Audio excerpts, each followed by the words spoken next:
বসো বসো বসো বসো বসো বসো বসো আই প্লিজ বসা করেন বসা করেন যে ভিডিও করে বসা করতে বিসমিল্লাহির রহমানির রহিম।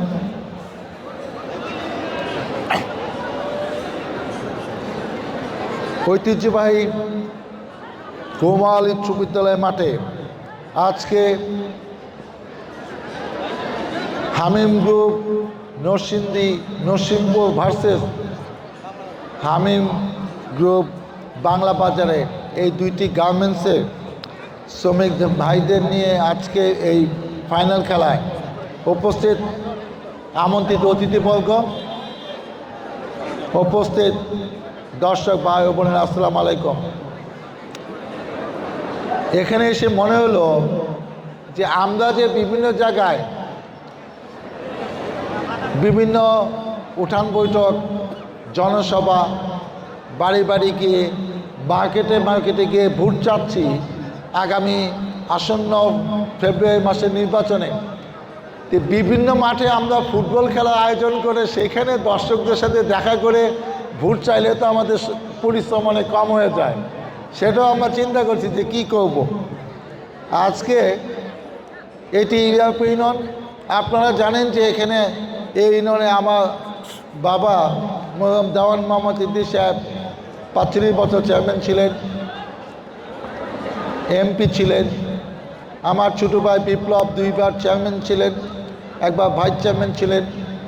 আমিও ঢাকা 19 শাসন, আগে এটা 12 ছিল, 96 এবং 2001 সালে আমি জনগণের ভোটে 2 বার বিএনপির মনোনয়নে ধানের শীষ প্রতীক নিয়ে নির্বাচন করেছি এবং বিজয়ী হয়েছি।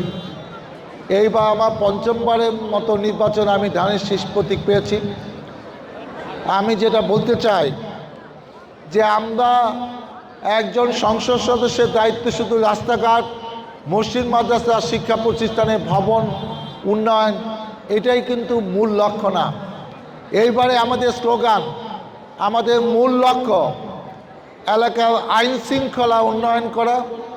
যারা মাদকের সাথে জড়িত, আমাকে অনেকে প্রশ্ন করে যে 17 বছর 16 বছর যারা মাদক করেছে, মাদকের ব্যবসা করেছে, তারা অনেকেই এখনও টিকে আছে, সেই ব্যবসার সাথে জড়িত আছে, কিন্তু সেই ব্যবসা শেল্টার দেয় কারা?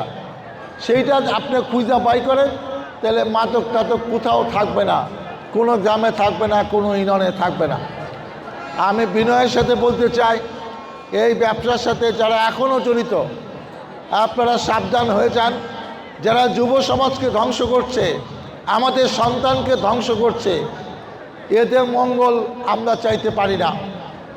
এরা যদি এখন না ছাড়ে, আগামীতে এমন পরিস্থিতি তৈরি হবে, আমরা জনগণকে সাথে নিয়ে এরা যাতে এলাকায় না থাকে সেই ব্যবস্থা আমরা করব।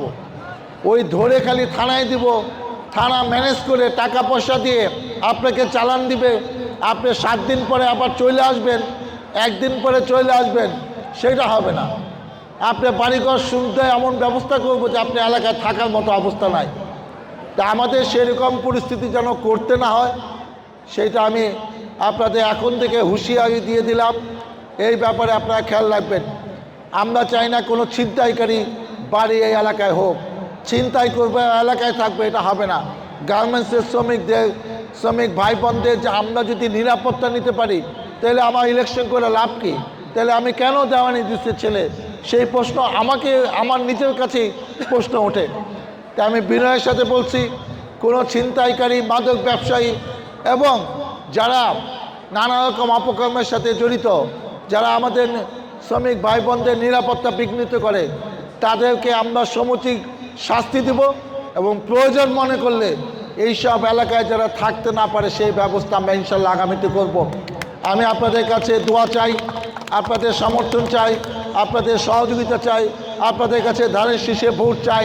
আপনাদের ভোটে নির্বাচিত হয়ে আপনাদের পাশে থেকে, আপনাদের সাথে থাকে, আপনাদের শ্রমিকদের ন্যায্য দাবি, এলাকার সমস্যা, রাস্তাঘাটে উন্নয়ন, মসজিদ মাদ্রাসা উন্নয়ন, শিক্ষা প্রতিষ্ঠান উন্নয়ন, সর্বোপরি এই মাদকদের বিরুদ্ধে দুর্বার আন্দোলন গড়ে তোলার জন্য যা যা পদক্ষেপ নেওয়া দরকার, ছিনতাইকারীদের বিরুদ্ধে যা যা পদক্ষেপ নেওয়া দরকার, এবং সন্ত্রাসীদের বিরুদ্ধে যা যা পদক্ষেপ নেওয়া দরকার আপনাদেরকে সাথে নিয়ে আমাদের দলীয় নেতাকর্মীদের সাথে নিয়ে আমরা ইনশাল্লাহ সেগুলা বাস্তবায়ন করব।